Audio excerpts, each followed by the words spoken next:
हाम्रो देशलाई हेर्ने हो भनेदेखि हुम्ला जुम्लामा युनिभर्सिटी खोलिने हुन्छ, कालीकोटमा युनिभर्सिटी खोलिने हुन्छ, न कि काठमाडौँमा युनिभर्सिटी खोल्नुपर्छ भन्ने छैन। किनकि हामी यही देखिरहेछौँ, यहाँ आउनलाई 13 घन्टा फ्लाइ भएर आइरहेछ, अमेरिका जानलाई 22 घन्टा फ्लाइ भएर मान्छेले चाहिँ एजुकेसनलाई भनेर गइरहनु भएको छ भने हाम्रै देशको डाँडा काँडामा गर्दाखेरि 1.25 घन्टाभन्दा फ्लाइट कहीँ पनि लाग्दैन, त्यो पनि डोमेस्टिक उसमा प्लेनमा।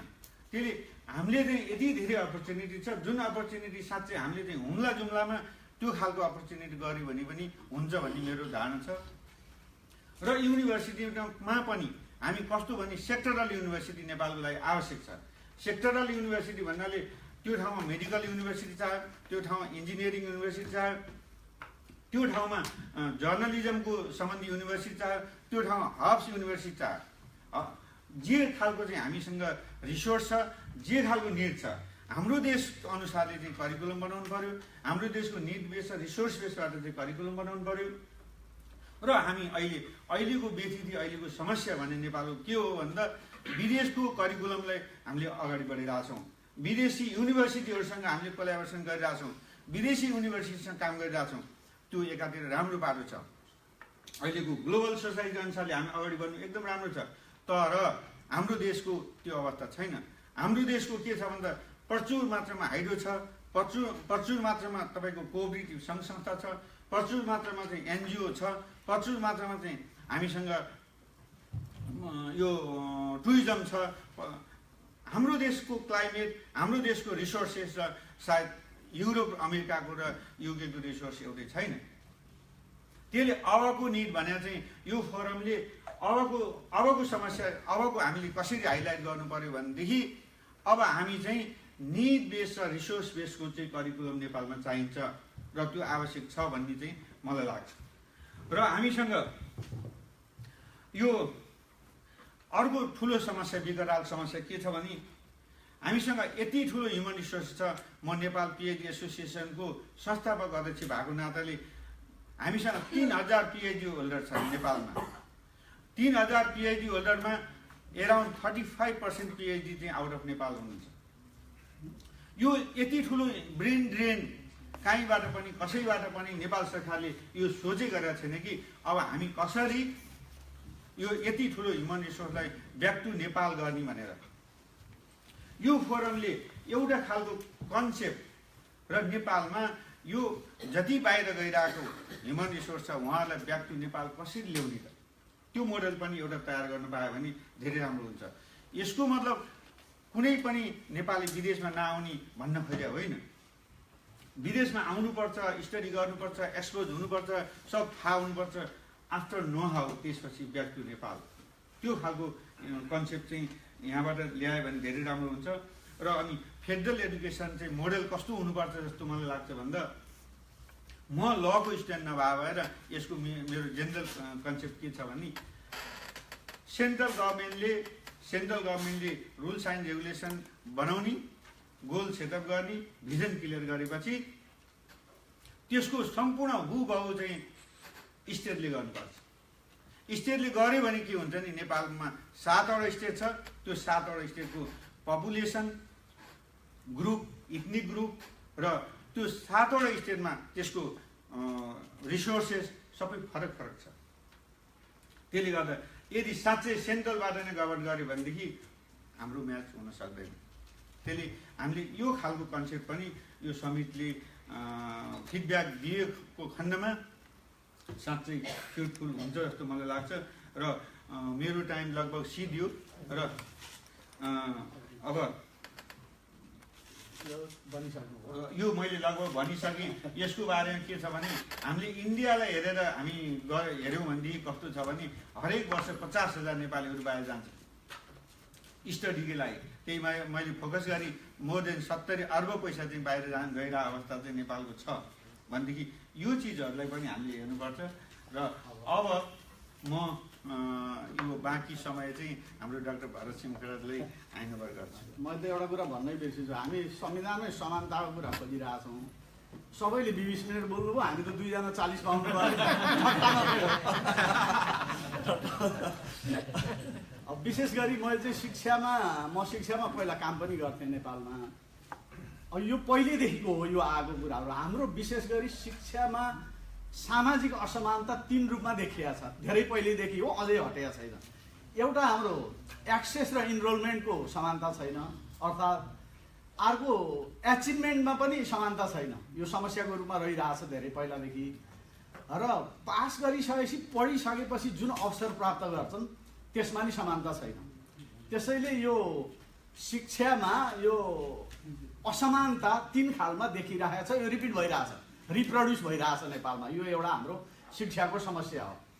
अब अहिलेको संविधानमा शिक्षासँग सम्बन्धित कुराको व्यवस्था यो ठाउँमा गरेको छ। एउटा स्वाभिमानपूर्वक बाँच्ने अधिकार, यो अगाडिको नम्बर चाहिँ त्यो धारा हो संविधानको। संविधानको धारा 16 मा त्यो छ। अर्को समानताको अधिकार, यो छुवाछुत विभेदको भयो। अर्को शिक्षासँग सम्बन्धित महिलाको, बच्चाको, दलितको, यी सबै प्रोभिजनहरूको व्यवस्था गरिएको छ संविधानमा।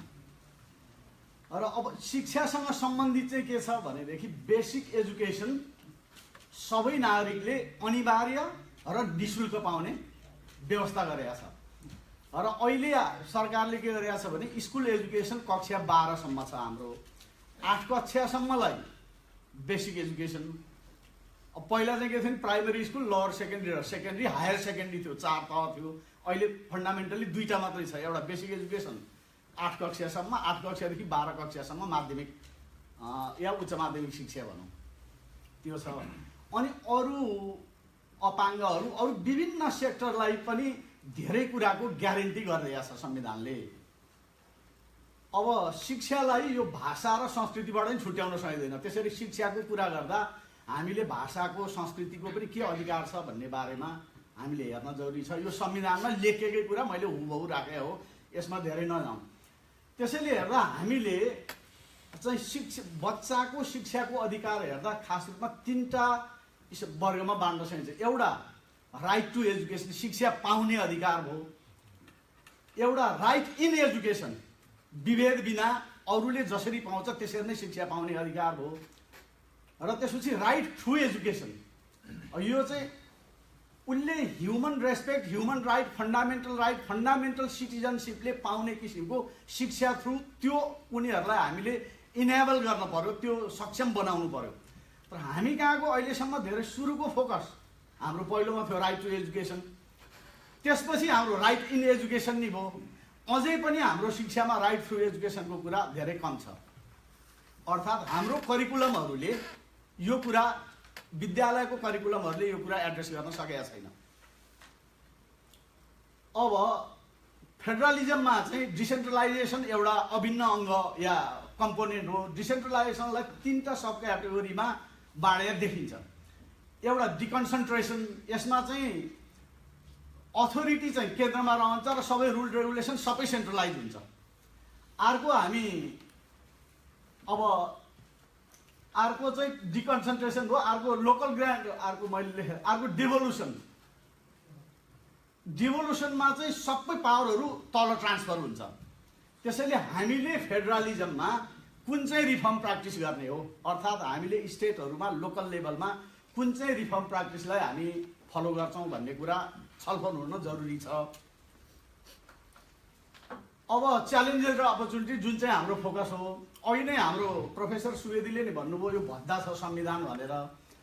प्रोफेसर आचार्यले भन्नुभयो साह्रै प्रगतिशील छ हाम्रो संविधान भन्नुभयो। मैले चाहिँ अझै एउटा यो प्रगतिशील हो कि महत्त्वाकांक्षी हो छलफल गर्न पर्यो जस्तो लाग्छ मलाई चाहिँ, है। किनकि यो संविधानले जुन कुराहरू दिएको छ, म चाहिँ के भन्ने पक्षमा गएको छु भने यसलाई साँच्चै इम्प्लिमेन्टेसन गर्न सक्यो, कार्यान्वयनमा लान सक्यो भने यो प्रगतिशील भन्छु म चाहिँ। कार्यान्वयनमा लान सकिएन भने त लक्ष्मीप्रसाद देवकोटालाई सम्झिन पर्ला, अब महत्त्वाकांक्षी मात्रै भन्न पर्ला जस्तो लाग्छ मलाई चाहिँ। त्यसैले यो बारेमा हामी साह्रै नै छिटो पो फड्को मार्यौँ कि जस्तो नै लाग्छ मलाई संविधानले ग्यारेन्टेड गरेका चिजहरू हेर्दाखेरि। अर्को च्यालेन्ज भने के देखिन्छ भने यो संविधानमा उल्लेख भएका कुराहरूलाई अपरेसनल लमा ट्रान्सफर गर्न गाह्रो देख्छु म नेपालमा अहिलेको सन्दर्भमा। किन सर्टेन अवधिसम्म अपरेसनल लमा ट्रान्सफर भएन भने संविधान फङ्सन हुँदैन। संविधान फङ्सनमा गएन भनेदेखि फेरि जनतासँग राइट छ, कोर्टको ढोका ढकढक्याउन सक्छ, त्यसैले यो एउटा प्रमुख च्यालेन्ज हो। हामीले अपरेसनल लजमा संविधानको व्यवस्थाहरूलाई कसरी ट्रान्सलेट गर्ने, यो एउटा बिग च्यालेन्ज देख्छु म। अर्को, हामीले जसरी राजनीतिक अधिकारको बारेमा अहिले छलफल गऱ्यौँ, विभिन्न जात धर्म जाति छ, तिनीहरूको आफ्नै भाषा छ, आफ्नै संस्कृति छ, त्यसलाई एड्रेस गर्ने र सन्तुलन कायम गर्न बहुत गाह्रो छ शिक्षामा। कसरी गर्ने? किन अहिले हामीले भन्यौँ 123 त भाषा छ, आफ्नो भाषामा शिक्षा पाउने अधिकार भनेर भनेको छ। सबैलाई हामीले करिकुलम बनाइदिन सक्छौँ कि सक्दैनौँ, टेक्स्ट बुक दिन सक्छौँ कि सक्दैनौँ। त्यसैले यो एउटा च्यालेन्ज छ। अर्को, यो 2 टियर सिस्टम छ हामी कहाँ। हुनेको शिक्षा, नहुनेले पढ्ने, धनीले पाउने शिक्षा, गरिबले पाउने शिक्षा, होइन? असल शिक्षा, खराब शिक्षा, अङ्ग्रेजी शिक्षा, नेपाली शिक्षा, जे भने पनि हाम्रो शिक्षामा 2 धार छ। यो 2 धारलाई हामीले मिनिमाइज गर्न सकेनौँ भनेदेखि फेरि देश अगाडि बढ्न गाह्रो छ जस्तो लाग्छ। त्यसैले राज्य शिक्षाको फन्डामेन्टल आधारभूत कुरामा क्लियर हुनुपर्छ। माने शिक्षा कसको दायित्व हो, प्राइभेटको हो कि सरकारको हो, यो बारेमा सरकार अलमलमा देखिन्छ। त्यसैले यो एउटा चुनौती छ। अर्को, जिम्मेवारी र स्रोतको बाँडफाँड गर्ने जिम्मेवारी छ, यो पनि एउटा च्यालेन्ज देख्छु म। अर्को कुरा, नेपालको धेरै कुराहरू शिक्षामा, म शिक्षा मन्त्रालयदेखि लिएर बसिहालेँ, यो डोनरहरूको, पोलिटिकल पार्टीहरूको, यो ब्युरोक्रेटिक इलाइट्सहरूको और एजुकेसनल बिग हाउसहरू भन्छु म त, ठुल्ठुला बोर्डिङ स्कुलहरू कलेजहरूको कन्ट्रोल छ शिक्षामा। म पाटनमा जिल्ला शिक्षा अधिकारी हुँदाको सानो सुनाउँछु। नेपालमा निजामती कर्मचारीहरूले च्यालेन्ज फेस गर्न चाहँदैन। किन चाहँदो रहेछ भने ललितपुरमा म शिक्षा अधिकारी हुँदा ती पुराना धेरै पहिलाका हेडमास्टरहरू थिए, यिनीहरूलाई अब नसारी भएन, यिनीहरूबाट यो हाम्रो सरकारी स्कुल सुध्रिँदैन भनेर मैले सारेपछि अब मसाल जुलुस भयो, लालटिन जुलुस भयो, ठुलो आन्दोलन भयो। अनि मन्त्रालयमा डाक्टर ईश्वर उपाध्याय हुनुहुन्थ्यो, सिमहडाजी अलिक हल्ला खल्ला गराउन हुन्न है, स्मुथली चल्न दिनुपर्छ भने च्यालेन्ज बियर गर्न सक्ने निजामती कर्मचारीहरू कम छ मैले देखेको छ। न चुनौती सामनै गर्न चाहँदैन, अनि कसरी परिवर्तन हुन्छ? त्यसैले गर्दा यिनीहरूको यो बन्धनलाई तोड्न सकिन्छ कि सकिँदैन, यो एउटा कुरा छ। अर्को, टिचरहरू अहिले प्रोफेसर सुवेदले युनिभर्सिटीको त कुरा गर्नुभयो, राजनीतिकरण। म त ग्रासरुटमा पनि बसेया भएर शिक्षकहरू यति राजनीतिकरण भएको छ, तपाईँले साँच्चै भन्ने हो भने युनिभर्सिटीका टिचरहरू भन्दा गाउँमा झोला बगेर राजनीतिको पार्टीको प्रचार गर्न त स्कुलका मास्टरहरू हुन्। त्यसैले यति धेरै पोलिटिसाइज भएको छ, यसलाई हामीले व्यवस्थापन गर्न सकेनौँ भने हाम्रो शिक्षाको गुणात्मक फड्को मार्दैन भन्ने मलाई लाग्छ। यस्तो भइरह्यो भने जो अहिले गरिब थिए, 2 तहको शिक्षा पाइरहेको थिए, यिनीहरूको जीवनमा परिवर्तन आउँदैन। यी च्यालेन्जहरू छन्। अपर्च्युनिटी के हो भन्दाखेरि शिक्षाको अधिकार संविधानले ग्यारेन्टेड गरिदिएको छ, यो अवसर हो। अब राज्यले म गर्न सक्दिनँ भनेर दायाँ बायाँ गर्न मिल्दैन। अर्को, decentralise education planning and management चाहिँ सम्भव हुन्छ, अब लोकल लेभलमा जान सक्छ। त्यसैले हामीलाई यो अवसर छ। र लोकल निड्सहरू, अहिले उहाँले नि भन्नुभयो निड र रिसोर्स बेस गर्नुपर्छ भनेर, लोकल निडहरूलाई र लोकल पिपुलहरूलाई इम्पावर गर्न सक्ने चान्स छ अब हामीसँग। त्यो एउटा हाम्रो ऊ छ। अनि ओनरसिप हामी विकास गर्न सक्छौँ स्टेक होल्डरहरूमा। अहिले त सरकारी स्कुल सरकारको भन्यो, अब ओनरसिप डेभलप गर्न सकिन्छ। यो मेरो स्कुल हो, यो मेरो संस्था हो भन्ने गर्न यो अवसर आएको छ। त्यसैले अबको फोकस हामीलाई चान्स के छ भन्दा what I can nut do भन्दा अब I can do what I can do भनेर हेर्ने बेला आएको छ हाम्रो, र त्यो फोकसमा जान सक्छौँ हामी। त्यो अवसर छ एउटा डोनर पोलिटिकल ब्युरोक्राट्सहरूको, सोकल इलाइट्सहरूको चाहिँ उनीहरूको इन्फ्लुएन्सलाई मिनिमाइज गर्न सक्ने या ब्रेक गर्न सक्ने मौका आएको छ फेडरलिजममा हामीलाई। र अर्को कुरा, हामी कम्फोर्ट हुन्छौँ रिसोर्सहरू मोबिलाइज गर्न। र अहिले एजुकेसनल हब भने खालि सहरहरूमा मात्रै केन्द्रित छ। उहाँले नि भन्नुभयो जुम्लामा किन जान नसक्ने भनेर, बोर्डिङ स्कुलहरू पनि सहरी क्षेत्रमा जहाँ पैसा तिर्न सक्छन् छ। त्यो हबहरूलाई अब हामी सेन्टरबाट गाउँ तहसम्म सार्न सक्छौँ। त्यसैले यीहरू चाहिँ हाम्रा अवसरहरू छन् अहिले शिक्षामा भन्ने चाहिँ मलाई लाग्छ। र अब यो उहाँले अहिले त्यसैले अब फाइनल्ली म के भन्छु भने अहिले यो फेडरलिजम भने माथितिर जाने दौड हो कि हाम्रो तलतिर जाने हो हेर्न बाँकी छ। यहाँहरूलाई के लाग्छ?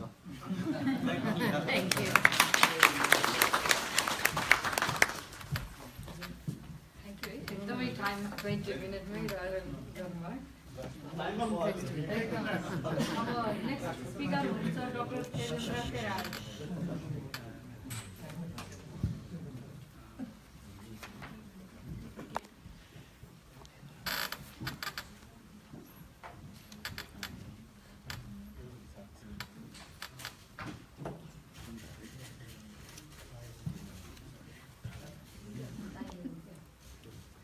उत्तर पाउन सकिन्छ? दिन्छ। धन्यवाद। मेरो चाहिँ प्रेजेन्टेसन टाइम खर्च नभए पनि 20 मिनट छ होइन।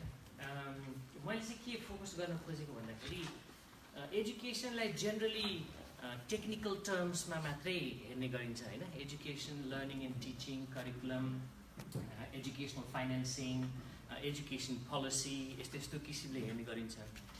तर education is an important element of construction of a society, all in both political, social and cultural terms.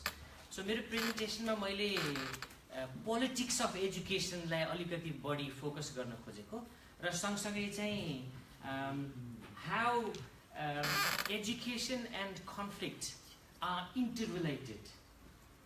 And then I'll be trying to reflect on the case study of Nepal based on my work in Nepal for the last 1 decade. And then we will see कि एजुकेसनले नेपालको शान्ति प्रवर्धन गर्ने काममा चाहिँ केही explicit contribution गर्न सक्छ कि भन्ने कुरामा चाहिँ मैले फोकस गर्नेछु। अनि त्यो प्रोसेसमा मैले एजुकेसन एउटा ह्युमन क्यापिटल डेभलपमेन्टको टुल हो, त्यसकारण चाहिँ more education means higher and better level of human capital production, higher level of economic growth, and the country will be prosperous altogether. भन्ने कुरालाई अलिकति क्वेश्चन गर्न, च्यालेन्ज गर्न पनि खोजेको। त्यो प्रोसेसमा मैले मेरो डिस्कसनमा I'll be talking about a whole range of inequalities that are created in the process of economic development, which have been actually under the carpet, which actually relate with the problem of conflict. त्यो हिसाबले चाहिँ हेर्न खोजेको। Generally मैले के गर्छु भन्दाखेरि यो theoretical कुराहरू जुन ग्लोबल थियोरेटिकल कन्सेप्ट्सहरूलाई चाहिँ I try to use them in explaining how the situation in Nepal is like. I think it's extremely important because what happens around the world impacts on our policies, country level policies, country level planning, country level financing, because almost 1/3 of the educational funding actually comes from outside. So it's important. So basically there are 3 ways that we can look at the relationship between education and conflict. First is when conflict happens, education comes under attack.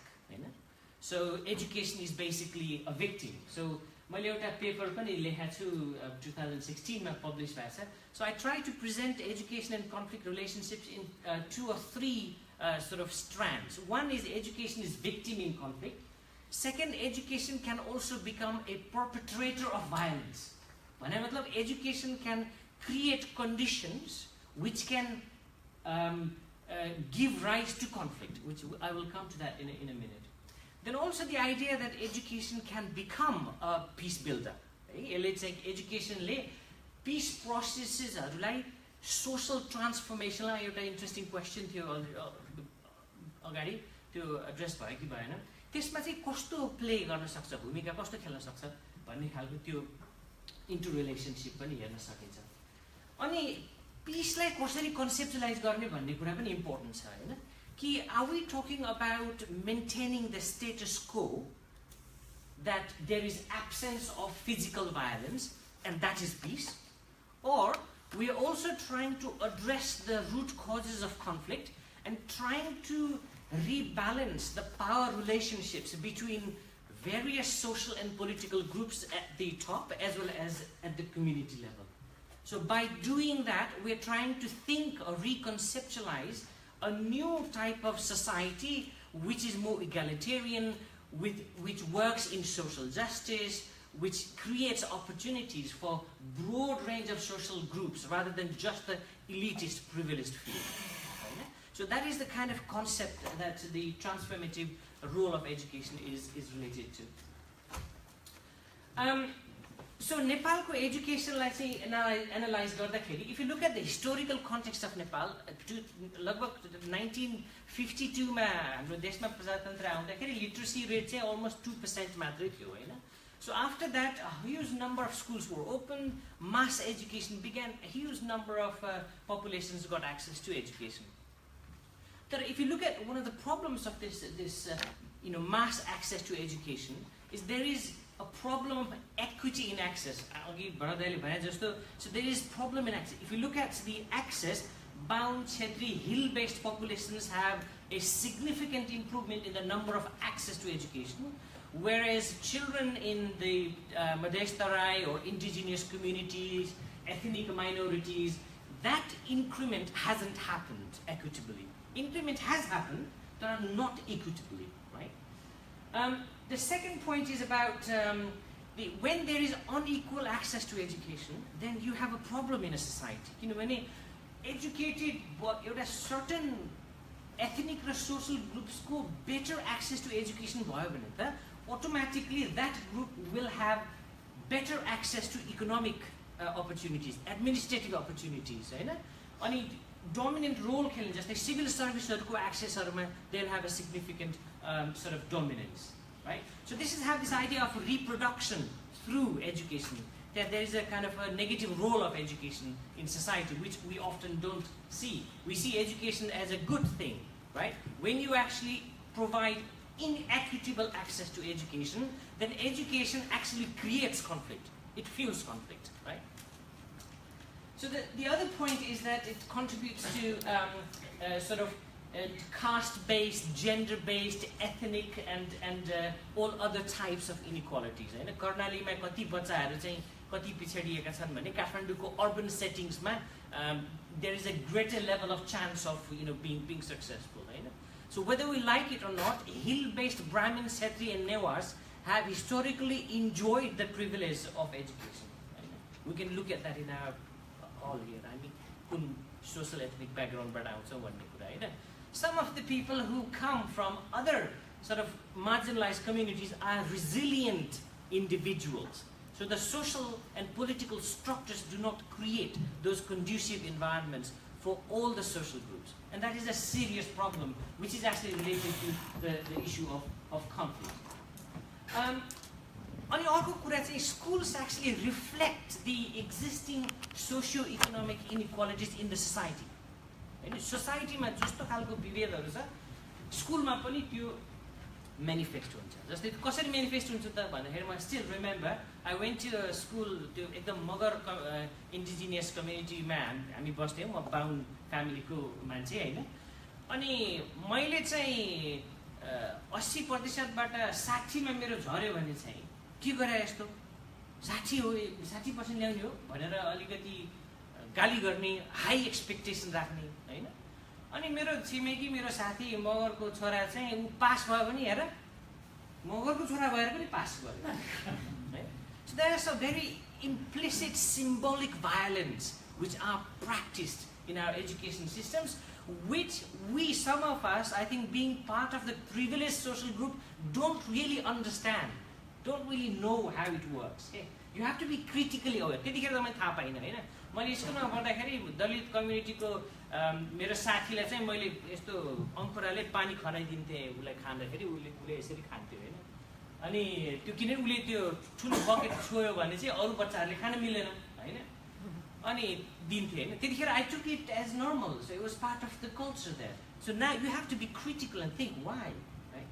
So I think one of the problems हाम्रो नेपालको समाजमा के छ भने quite a lot of the dominant community has enjoyed the privileges and we take it for granted. We don't critically question that. I think we should do that more and more. Otherwise it will be difficult for us to connect with some of the social justice movements that are happening across the country. So what happened during the war? अब मैले यसलाई धेरै कुरा भन्नु पर्दैन. Education came under attack, schools-हरु चाहिँ destroy भयो, यस्तो भयो उस्तो भयो. तर a lot of information that exists is about in quantitative terms, how many schools were destroyed. Okay, so 13 district education offices were destroyed. War has ended. That's okay, fine. Let's move on. Right? So the psychological impacts of conflict have not been studied and have not been addressed properly. अहिले टिचर्सहरुको politicization-को कुरादेखि लिएर lower quality of education, weak governance in education systems is actually linked with the decade-long conflict where the governance was completely sort of undermined. हैन हामी त्यसरी relate गर्ने अझै त्यो policy लेभलमा भएको देखिदैन. So some of the things I wanted to say was the third point here is socioeconomic hierarchies and legacy of colonialism in low and middle income countries, unequal educational access and outcomes. I think already एउटा point आयो कि socially and economically privileged family को बच्चाहरूले एजुकेसनमा better गर्छ क्या हैन जस्तै 5 कक्षामा हेर्यो भने हाम्रो क्लासरुम्सहरु कति डाइभर्स हुन्छ तर 7 8 9 10 तिर गइसकेपछि अनि चुच्ची नाक भएको बच्चाहरु बाहेक अरु त कमै हुन थाल्छ हैन if you look at the university साथीहरुले स्टडी पनि गर्नु भएको छ हैन if you look at in higher education the significant dominance is from Chetri Baun Newas that has not happened by chance okay? Sometimes we argue that these kids and we all work very very hard that's why we are rewarded that is not going to take us very far I think we have to be critical about the prevailing socio-economic structures that give those privileges for the children from these certain socio-economic groups. We have to be honest about it if we want to address the problem of conflict. If we deny it, it is not going to take us any further. So, the point, American scholarly argue गर्छ कि either you provide opportunities for mobility, social mobility, spatial mobility for populations, James Ferguson उसको नाम चाहिँ decomposing modernity भन्ने एउटा paper एकदम globally well cited paper लेखेको छ उसले either you provide an opportunity for mobility whether it is spatial or social mobility if not they will try to escape from their place Hahn mass immigration from poor places is an impact of that Hahn they'll try to escape तर escaping is not easy Hahn borders developed countries को borders are strong center right? So if you basically prevent social mobility and do not let them escape and what they will do is they will resist they'll fight okay so it is not possible to avoid conflict unless the root causes of conflicts are addressed so हामी सबै पृथ्वीनारायण शाहका शिष्यहरू हौं हैन त पञ्चायती व्यवस्थाको शिक्षाबाट आएको हाम्रो देश प्राणभन्दा प्यारो छ अनि महाराज धीराज बडा महाराज धीराज सरकारकी जय त्यही कल्चरको हाम्रो हो हैन we feel very strongly about our national identity कुनै पनि चाहिँ पपुलिजम जित्न छ चुनाव जित्न छ भने नेपालमा राष्ट्रियताको मुद्दा ल्याउनु पर्छ हैन नेशनलिजमको मुद्दा ल्याउनु पर्छ त्यो पार्टी भत्तै माथि जान्छ राष्ट्रियता प्रति क्रिटिकल हुने बित्तिकै त्यो पार्टीको चाहिँ popular भोटहरु चाहिँ खस्किदै जान्छ हैन this is because nationalism during the panchayat regime was a very strong agenda so the problem of the dominant nationalism is that Nepali nationalism was represented in very specific three terms the first one was the language हैन language the policy of cultural homogenization national homogeneity create गर्ने project थियो जसमा नेपाली भाषा was so important सबैले नेपाली बोल्नु पर्छ अनि त्यसपछि कल्चरल एसिमिलेसन कल्चरल आइडेन्टिटी अनि त्यसपछि एथनिक आइडेन्टिटी भन्ने कुरा त it wasn't possible to discuss हैन अनि त्यसले गर्दाखेरि चाहिँ त्यो 30-40 वर्षको समयसम्म चाहिँ डोमिनेन्ट हिसाबले चाहिँ विभिन्न मार्जिनलाइज्ड कम्युनिटिजहरु चाहिँ सोसाइटीमा बसे जसलाई चाहिँ माओइस्टहरुले क्यापिटलाइज गरे हैन so they were like political entrepreneurs they actually identified those grievances of the populations and people thought that yes we've been excluded yes our language has been suppressed yes we don't have representation in the politics yes our economic conditions is bad and look at them so that was played out right so Maoists basically capitalized on those problematics so then you see what we saw in something new Gopal Newpani I can't remember his first name research was 2002 कि the senior level civil service positions military मा होस् कि police मा होस् कि bureaucracy मा होस् कि almost 80% of senior level positions 80 to 90% senior level positions are actually monopolized by Chetri, Baun and Newar, right? Whose population is almost 33%. Okay, so that is one way of looking at how this representation works out in the system.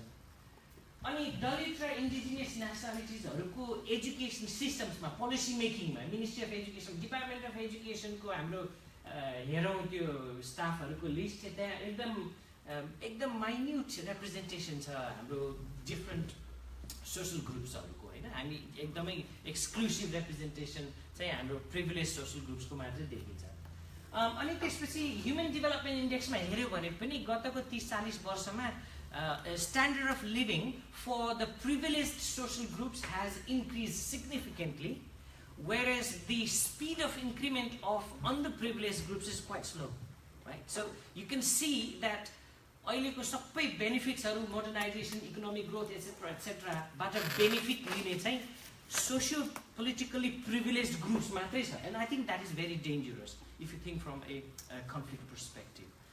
The point is whether that benefit advantage has been equitably redistributed to across various social groups. त्यो चाहिँ मेरो विचारमा important कुरा हो. जस्तै poverty level चाहिँ अब त्यहाँ फेरि अब ग्लोबल कुरा पनि छ, नेपाल भित्रको मात्रै होइन हैन. न्यू लिबरल पोलिसी पनि इट्स लोकेटेड विदिन द्याट हैन, privatisation and everything that happened. Anyway, so there was a presentation about higher education privatized हुनुपर्छ भन्नुभएको थियो सरले. तर अब there are some consequences of how society is going to benefit from that. I think that's another debate out there. So अर्को point I wanted to say is तपाईले त्यो दलितहरुको indigenous nationalities, indigenous nationalitiesहरुको अनि Muslim populationsहरुको poverty reduction हेर्नुभयो भने that's significantly slow. And then what we saw is the increment of communist votes over a period of time. जब इकोनोमीले डिसफङ्क्सन गर्छ, marginalise कम्युनिटीहरू सफर गर्छन्, तब चाहिँ कम्युनिस्टहरूको भोट चाहिँ इन्क्रिमेन्ट हुँदै जान्छ हैन, different forms of left votes. So anyway, so I wanted to talk about this कि हामीले नेपालमा चाहिँ पीस बिल्डिङको कुरा गर्ने हो भने चाहिँ यो योहान गाल्टुङ भन्ने एउटा पीस थियोरिस्ट छ, उसको कन्सेप्ट चाहिँ एकदम रेलेभेन्ट हुन्छ. उसले के कुरा गर्छ भने सोसाइटीमा चाहिँ एउटा डाइरेक्ट भायोलेन्स हुन्छ जहाँ चाहिँ personal end assault, rights, terrorism यस्तो खालकोहरू हुन्छ. अनि अर्को के हुन्छ भने म स्ट्रक्चरल हुन्छ, पभर्टी हुन्छ, हङ्गर हुन्छ, डिस्क्रिमिनेसन हुन्छ अक्रस सोसल ग्रुप्स. त्यो खालको इम्प्लिसिट हिडन चाहिँ भायोलेन्स हुन्छ, which is indirect violence. And then if you look at how we build peace, is whether we build negative peace or positive peace. Explicit र physical violence लाई मात्रै address गर्ने, तर implicit, symbolic and structural violence लाई चाहिँ यतिकै छुटाउने हो भने चाहिँ that is basically negative peace, and that doesn't give us a sustainable peace. So the idea is to ensure the explicit violence, but also address some of the difficulties that exist, like constitutional issues, whether it is fair to all social groups or not. And that's how we bring in peace. 2 minutes extra पाइन्छ? अब सबै technical प्रब्लम्सहरूको कुरा गर्दाखेरि चाहिँ जस्तै private र public एजुकेसनको divide चाहिँ अघि पनि आइसक्यो. Decentralization has basically failed in Nepal, whether we like it or not. Okay, because this is centralized decentralization, centrally imposed gareko decentralization, without necessarily investing in the capacities of the communities to manage local schools. This policy has come from World Bank. 2 lakh पैसा दिएर कम्युनिटीलाई handover गरेर अनि थपक्क छोडिदिएर हुन्छ त. त्यो गाउँको गरिब मान्छेहरूले उनीहरूलाई गभर्नेन्सको पनि ज्ञान छैन हैन, अनि त्यहाँ फाइनान्स जुटाउने केही अवसर पनि छैन. बच्चाहरूको चाहिँ संख्या बढ्यो भने एडिसनल फन्डिङ पनि आउँदैन, र तिमीहरूको स्कुल लैजाऊ भनेर त कहीँ गइदैन नि. So I think there is a serious problem. It has failed. Even World Bank को चाहिँ इन्डिपेन्डेन्ट रिभ्यूले पनि it is a failure भनेर डेमोन्स्ट्रेट गरेको छ. अनि त्यसपछि डोनर्सहरू पनि एकदम कम्प्लिसिट छ यसमा चाहिँ, because they believe in more liberal view of peace building हैन. स्टेटस कोलाई मेन्टेन गर्ने जसरी हुन्छ, यिनीहरू चाहिँ फाइट नगरून्, त्यति भयो भने गरिबीले जति मरे पनि केही फरक पर्दैन भन्ने खालको एटिट्युड देखिन्छ हैन. त्यसकारण सोशल ट्रान्सफर्मेसनको एरियामा डोनर्सहरूको एक्सप्लिसिट भ्यू नै छैन हैन. अलिअलि एनजिओहरूलाई फन्ड गर्ने बाहेक त्यो अरू केही पनि देखिन. अनि त्यसपछि mother tongue education is a serious problem again है। तपाईँले गएर मधेसमा मान्छेहरूलाई सोध्नुभयो भने तपाईँ अवधिमा मैथिलीमा आफ्नो बच्चालाई पढाउन चाहनुहुन्छ कि नेपालीमा पढाउन चाहनुहुन्छ कि इङ्ग्लिसमा भन्यो भने फर्स्ट प्रायोरिटी चाहिँ पेरेन्ट्सहरूको जनरली चाहिँ इङ्ग्लिस हुन्छ। अनि पोलिटिकल फोर्सेसहरूले त मदर टङमै हुनुपर्छ भन्ने कुरा आइरहेछ होइन, विच साइन्टिफिकली ट्रु, किनभने रिसर्चले पनि त्यही देखाउँछ मदर टङमा एजुकेट गर्यो भने बच्चाले बढी कुरा सिक्छ भन्ने छ नि त। तर सँगसँगै हामी दिस कोलोनियल माइन्डसेटबाट पनि ग्रसित छौँ। अनि पेरेन्ट्सहरूले के भन्छ भने मैथिलीमै मलाई पढ्न लगायो फोर्सफुली भने त यो त नेपाली राज्यले हामीलाई फेरि फर्दर एक्सक्लुड गर्नलाई, नेपालको इकोनोमिक स्पेसमा अपर्च्युनिटीबाट वञ्चित गर्नको लागि गरेको अर्को कन्स्पिरेसी हो भन्ने किसिमले पेरेन्ट्सहरूले सोध्छ। There is something that needs to be worked out. 1 minute, I am going to finish now. Post 2015 को जुन इस्यु छ त्यसमा चाहिँ constitution has a great opportunity, तर वान रिस्क के छ भने अरू ठाउँमा जस्तै पाकिस्तानमा हेऱ्यो भने चाहिँ बाहिरबाट फन्डर्सहरूले डाइरेक्टली स्टेट लेभल गभर्मेन्ट्सहरूसँग डिल गरिरहेको हुन्छ। That can be quite counterproductive in relation to equitable development in education across the country है। अनि जहाँ मान्छेहरूको एक्सेस छ, डोनरहरूलाई खुसी बनाउन सक्छ, त्यहाँ डाइरेक्टली सेन्ट्रल गभर्मेन्टसँग कोअर्डिनेट नगरिकन फन्डिङहरू जाने अनि 10 थरीको पोलिसीहरू इमर्ज हुन थाल्ने लोकली हुन सक्ने रिस्क छ है। त्यस कारण त्यसलाई पनि अन्डरमाइन गर्न सकिँदैन हामीले। अनि लोकल लेभल इस्युज त छँदैछ, एकदमै लोकलाइज कुरा भयो, अपर्च्युनिटिज त भनेका छौँ, तर मान्छेहरू त त्यही हो। अघि पनि हेमजीले भन्नुभएको थियो त्यो म्यानेज गर्ने एमालेको होला काङ्ग्रेसको होला, त्यही पहिला पनि उनी मेयर भएको थियो, गाविस अध्यक्ष भएको थियो, उनीहरू नै हो चलाउने हो। तर त्यो स्कुल डेभलपमेन्ट कमिटीको चेयरपर्सन, हेडमास्टर र गाविस अध्यक्ष, गाउँपालिका अध्यक्ष मिलेर मजाले करप्सन गर्ने स्पेस पनि बन्न सक्छ भन्ने कुरा नकार्न सकिन्छ।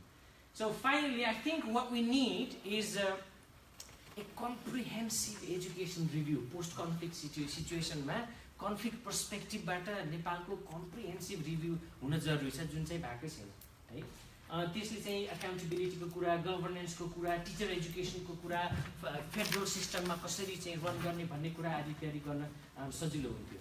Anyway, so I will leave it there, and further questions happy to discuss later.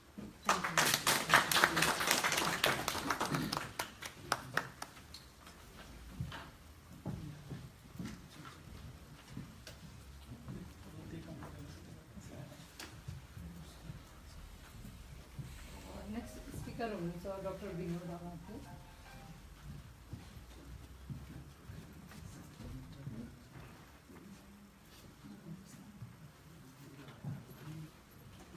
Okay, good afternoon. Legal को कुराहरु भइरहेछ, एजुकेसन को कुराहरु भइरहेछ है। मेरो चाहिँ कम्प्लिटली डेभलपमेन्ट को कुरा छ, त्यसमा पनि infrastructure development, particularly rail development in Nepal. So it's quite maybe different topic and maybe a bit difficult, but I'll try to make it very, very simple, because my aim is to convince people that this is the system we are in need.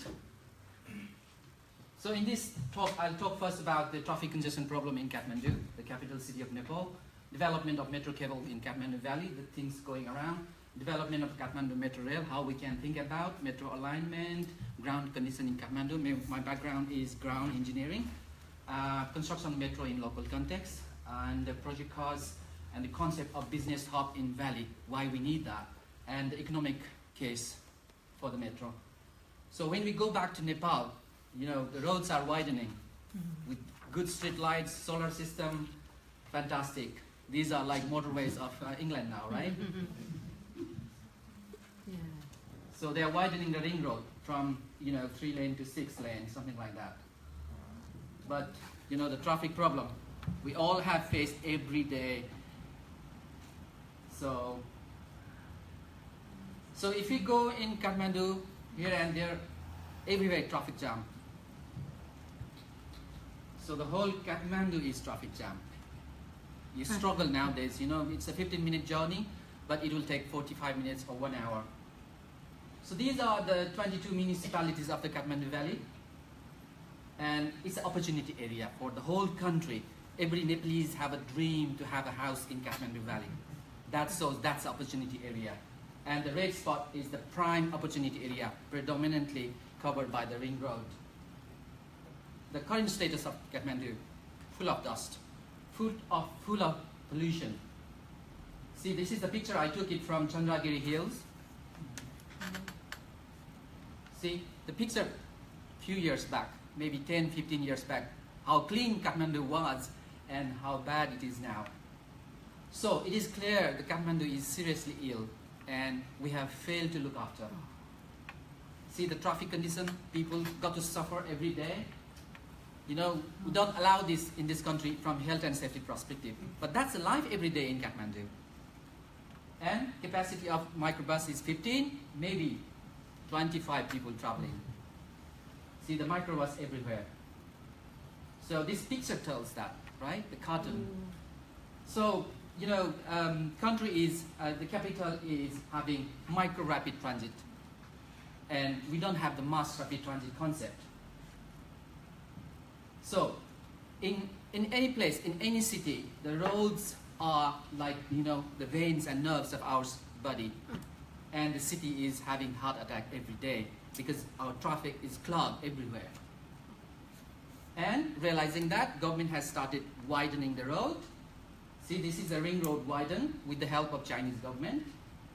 And there is some ideas floating around. Why not we have a cable metro system in Kathmandu? It's an exciting idea, isn't it? And we can see that the experience of Mankamana cable car. Exciting, nice to go there. And we have a brand new experience, cable car to go Chandragiri Hill. And you see the Chandragiri Hill can commute up to 10,000 people. It's a 2.5 meter long. But will it solve the problem? There is a study on that, and they have recommended this route. But I don't think that this is the sustainable solution the city should have. This is a right solution at wrong place. So the central Kathmandu, particularly in the core area, we should not have cable car. We can solve that problem using rather two-story Safa tempo, or double-decker bus. So realizing that, government has started starting this Saza bus, which can incorporate maybe about 100 people at a time. So that thing is happening. That this is a temporary solution. That's not the sustainable long-term solution. So cable metro can carry up to 2,500 people per hour per direction. Likewise, monorail can take 4,500, about 5,000 people per hour per lane. So and the things are going like Kathmandu should have a monorail. That sort of thing is also in the news. But these things are not going to solve the transport problem. See, the shuttle bus can take up to 3,000 people per hour per lane. BRT can take up to 8,000 people. Light rail, like Docklands Railway in London, it can take up to 15,000 people. The London Underground can carry up to 25 to 60,000 people per hour per lane. And this is the thing we need for the long-term, medium-term solution of transport solving solution. So this is Kathmandu. We need a dream of Kathmandu Metro. While thinking about Kathmandu Metro in Kathmandu, there are basically two ways we can follow the river alignment. When we're thinking about the train routes, these things, we can think about the rail, the river alignment or the major road alignment. And I have perceived that when we think about Kathmandu Metro, maybe the central station should be in Vrikuti Mandap. Why Vrikuti Mandap? It's, at the moment we have train there anyway, right? It's a toy train. When I was small, I used to go there to ride that train, and still that is happening. Just need to convert that to the real train. So Vrikuti Mandap is a prime location because it's next to Singhadawar, next to National Convention Center. There are so many colleges at the Pradasani Marg. Local bus, old bus park is there, Turikeli is there, banks and around, everything is there. So we need to have a central station in Vrikuti Mandap, and it's a park, it's a public space. So my idea is we need to have a central underground station there, like King's Cross. So we built a King's Cross station in Vrikuti Mandap and start building metro network. So Vrikuti Mandap here, and then train will go to Buranilkanta, it's going south to Patan, likewise going to Gokarna, likewise going to Bhaktapur, Manepa, likewise going to Thankot. And this is the fundamental basic route we need. I call it as a cross rail of Kathmandu, that cross the Kathmandu in east, west, and north, south. And this is, this is the fundamental, like, our body, we have a main veins. This is something like that.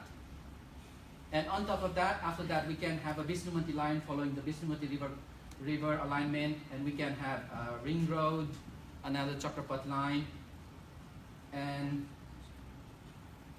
then this is the bigger network. So if we see from the broad bird's eye perspective view, the metro network that I propose fits like this. So if we can build this metro like that, we can integrate 22 municipalities of Kathmandu Valley, which is disintegrated at the moment, not connected at all. So this is the, and then if we've got to build cable car, we can build cable car system, metro cable system at the edges of the valley, not at the central. So the urban rail network is not just a transportation facility, it's also an instrument to restructure our city. So we can integrate the whole city's corners by having metro. And it should be vision of city for next 20 years. That's my view. So if we can do that, at the moment, to go here and there in the city takes hours. If we build metro, it will be significantly less than hour. It's minutes. While we think about metro in Kathmandu, we need to think about the international connections as well. So for example, the Kathmandu metro connection to Tibet, China. Likewise, how we integrate the Kathmandu metro with this potential connection to Pokhara, Butwal, and something like that, and the national east-west metro, train rail going on at the moment. So I insist to the concerned authority that they carried out the qualitative, quantitative, and monetary assessment of the route proposed by me. While thinking about metro in Kathmandu, we can generally think in three ways. Metro can be built on surface, or some underground, or some elevated like that. And my view is we need to build metro underground in the central Kathmandu and in the central part of the Bhaktapur. So the tunnel vision should be the Kathmandu's vision for next future. So for example, so let's imagine that we are standing at the Kodesar. Then when we go towards Bhaktapur, it will be like sky train like that. And when we go towards the Prikoti Mandap, it will be tunnel like that. So this is the movie clip I have. So the train from Bhaktapur is coming and is going towards Prikoti Mandap underground.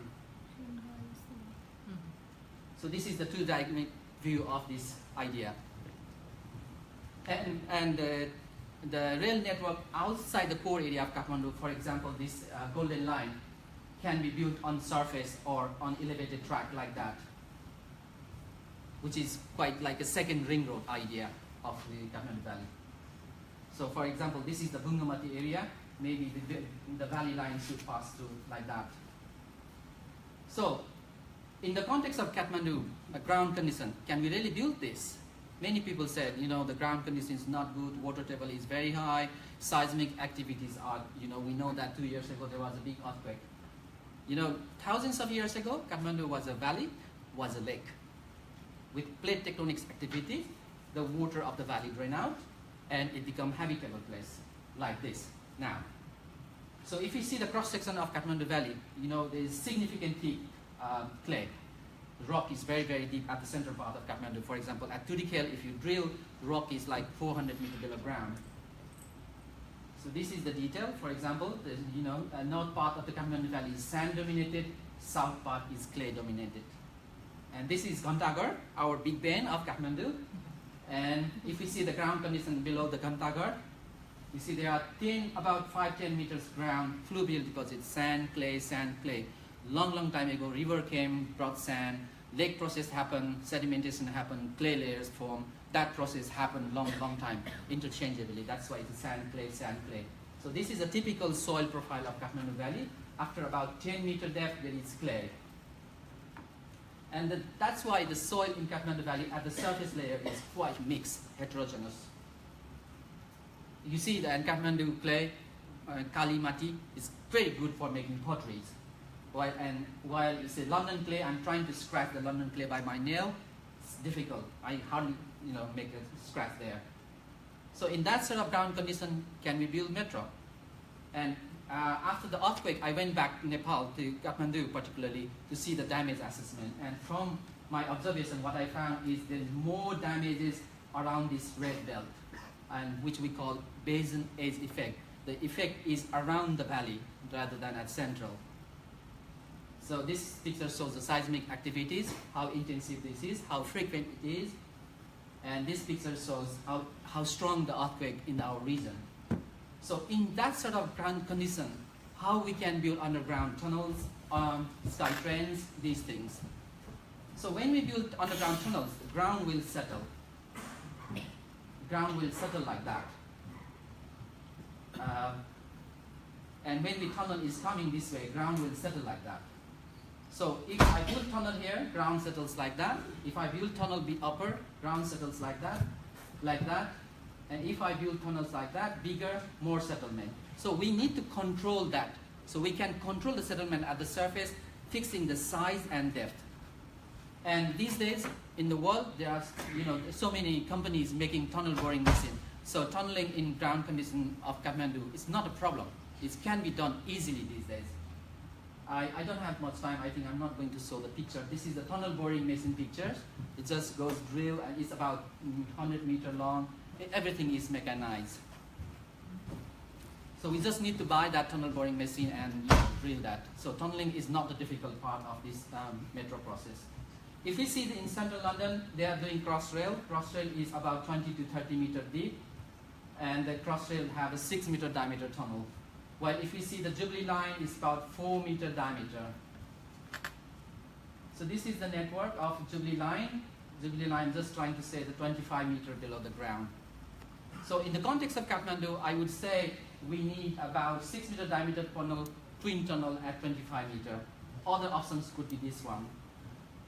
So, and from engineering perspective, from a civil engineering perspective, tunnels can be built robustly in ground condition. In seismic region, tunnels are more robust than building flyovers, SkyTrain. So the high-rise buildings are these high-rise building dots coming here and there. So maybe they are going to obstruct the tunnel route in future. That's why we need to have these tunnel ideas, metro alignment routes fixed as soon as possible. In terms of SkyTrain, we can build SkyTrain to go to Bhanepa from Kotesar. I don't have time here. I'll show you the SkyTrain in Bangkok. They have SkyTrain which have 50 meter deep foundation, and they have a soft clay problem. Our clay is better than Bangkok clay. So in the context of Kathmandu, I think for the SkyTrain, we may need about 30 to 40 meters pillars, pile foundation for this sort of thing. So SkyTrain will not be cheaper as well because of the heavy foundation. So the whole idea is for the central Kathmandu, my idea is we need to build 9 major underground stations. And these underground stations will be the most difficult and expensive part of the network. This is the major undergrounds. This is local stations we can build here and there. Local stations can be built like this. This is from Delhi Metro. This is from Dubai Metro. So when we talk about this metro, people talk about how much it costs. So the general idea based on Delhi Metro, I said for undergrounds it costs about 45 million per kilometers. And this is the cross rail of Kathmandu, not Pathan line and the Kathmandu line for east-west, north-south connections. So ultimately, I have the 183 kilometers of network, and this is about 45% of budget of this latest budget of the country. So we can't build this whole network at one go. So maybe first we need to build this line with 25 kilometers with this much. This is the cost of civil construction only. But just building the metro will not solve the problem. The bus network should also help the train network. So this is some idea. When we build metro in tunnel, for example, this is Lagankhel area, how chaotic it is at the moment. So if we can build metro and bring a station in Lagankhel, this is just idea how we can regenerate that Lagankhel area and how we can make money from that to invest in the rail network. So we can regenerate various locations of the Kathmandu Valley like that. So like this also Bungamati, we make a sister Bungamati town. and how we can regenerate the various corners of the valley. Here, and where the rock is, the high-rise buildings are there. So this type of details is found in Kathmandu as well, in Chobar. So my idea is maybe Chobar should be the location for future high-rise business hub. And then we connect also, we made another high-rise business hub in Banepa and connect by the railway. So this is the concept of transport corridor. I don't have time to explain here, but basically this should be the vision of the country is my idea. So this is the Northern Line extension. I'm just trying to showcase. In Northern Line extension, they claim that by building this 3-kilometer long tunnel network to the London Underground, they have a benefit cost ratio of 8:1. It's going to create this much job, this much home, and for this much population. So what I claim is, if we can build metro in Kathmandu, it will generate thousands of jobs during construction and operation. It will boost the economy of the whole country. Thousands of homes and offices can be built, and it will help to help the city to be planned and organized. So Kathmandu metro is not white elephant. It's a chicken which gives golden egg, right? So I claim that, if we invest £1 in Kathmandu metro, it will bring £10 in future. So this is the, I don't have much time here, but what I'm trying to highlight here is Kathmandu metro is in the preliminary, it's a project development phase, idea development phase. We are still long way to go. But Kathmandu metro has been political agenda now, so maybe hopefully we will finish this stage in next few years and we'll go in detailed design phase in few years. I believe that. So you support make this happen. So you guys invited me, get familiar with the topic. Maybe this will keep on happening, and maybe in next few years we'll have metro in Kathmandu. So city is in need of long-term vision to secure the future. If we can build metro, it can bring triple-A effect in Kathmandu. For example, it can bring good environment, it's a sustainable solution, it can enhance the quality of life in the resident of the Kathmandu, and it will boost the economy of the city. So development of railway network is essential for the capital and the country. And the tunneling is the solution to connect, social mobility things we just discussed earlier. And this can be possible through this development. So the country is in desperate need of policy, planning, strategic vision, and investment for its rail development. Development metro rail system is vital for sustainable development. So development of